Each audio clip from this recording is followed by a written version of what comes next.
روزہ افطار کرنے کی دو مصنون دعائیں، ایک تو جو مشہور ہے آپ لوگ پڑھتے بھی ہوں گے اور آپ کو یاد بھی ہوگا کہ وہ دعا یہ ہے، اللہم انی لک صمت وبک آمنت وعلی رزقک افطرت۔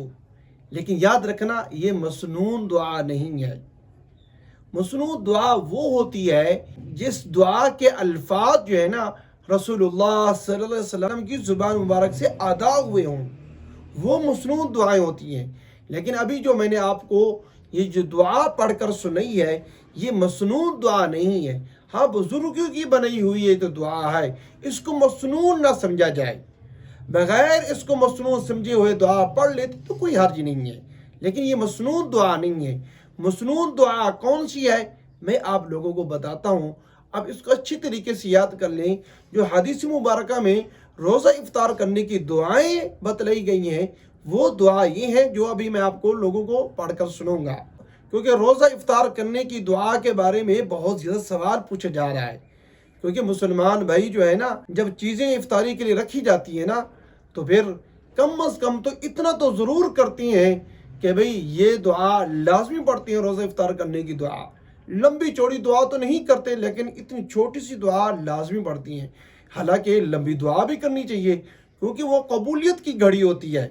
جب روزہ کے افطار کا وقت ہوتا ہے نا اس وقت رحمتوں کا نزول ہوتا ہے، تو اس وقت دعائیں لازماً ہی کرنی چاہیے، ہر مسلمان کو کرنی چاہیے۔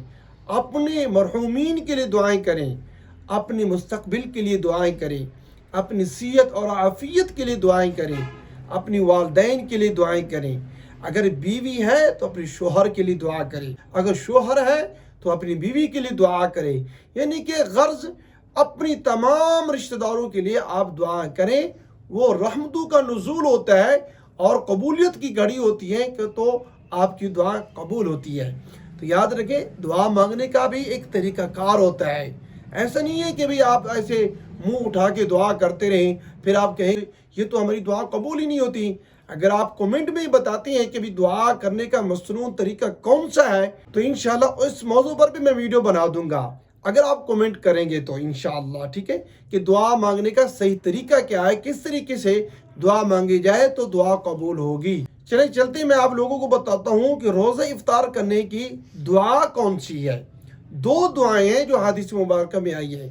ایک تو یہ ہے کہ جب ہم روزہ افطار کرتے ہیں تب یہ دعا پڑھتے ہیں، دوسری دعا جو ہے نا وہ روزہ افطار کرنے کے بعد پڑھی جاتی ہے۔ لیکن ہم روزہ افطار کرتے وقت تو دعا پڑھ لیتے ہیں، لیکن روزہ افطار کرنے کے بعد جو رسول اللہ صلی اللہ علیہ وسلم دعا پڑھا کرتے تھے اس کو ہم چھوڑ دیتے ہیں، حالانکہ وہ بھی دعا بڑی ہی برکتوں والی ہے، وہ بھی پڑھنی چاہیے، ٹھیک ہے۔ سب سے پہلے میں آپ لوگوں کو بتاتا ہوں کہ بھئی وہ مصنون دعا کون سی ہے روزہ افطار کرنے کی جو رسول اللہ صلی اللہ علیہ وسلم سے ثابت ہے۔ حضرت معاذ رضی اللہ تعالی عنہ سے مروی ہے کہ حضور نبی اکرم صلی اللہ علیہ وسلم روزہ افطار کرتے وقت یہ دعا پڑھتے تھے۔ یہ جو میں ابھی آپ کو الفاظ سناؤں گا دعا کے نا یہی مصنون دعا ہے۔ پہلی والی جو دعا تھی وہ مصنون نہیں تھی، وہ بزرگوں کی بتائی ہوئی دعا تھی، اللہم انی لک صمت وبک آمنت وعلی رزقک افطرت۔ یہ مصنون دعا نہیں ہے، ٹھیک ہے، پڑھے تو ٹھیک ہے لیکن اس کو مصنون نہ سمجھے۔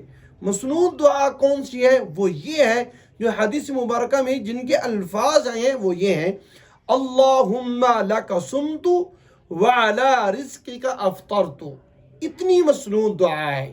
باقی دعا کے اندر یہ الفاظ شامل کر لینا، اللہم انی لک صمت وبک آمنت وعلی رزقک افطرت، یہ الفاظ شامل کر لینا تو کوئی حرج نہیں ہے، دعا کے اندر اضافہ ہو سکتا ہے، لیکن اس دعا کو مصنون دعا نہ کہا جائے۔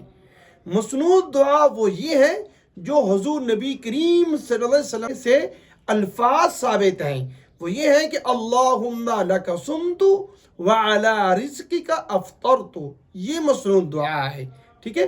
روزہ افطار کرتے وقت آپ یہ دعا کم از کم لازمی پڑھا کریں، اور اس کی بہت بڑی فضیلت ہے کہ اے اللہ تیری وجہ سے میں نے روزہ رکھا اور تیرے ہی رزق سے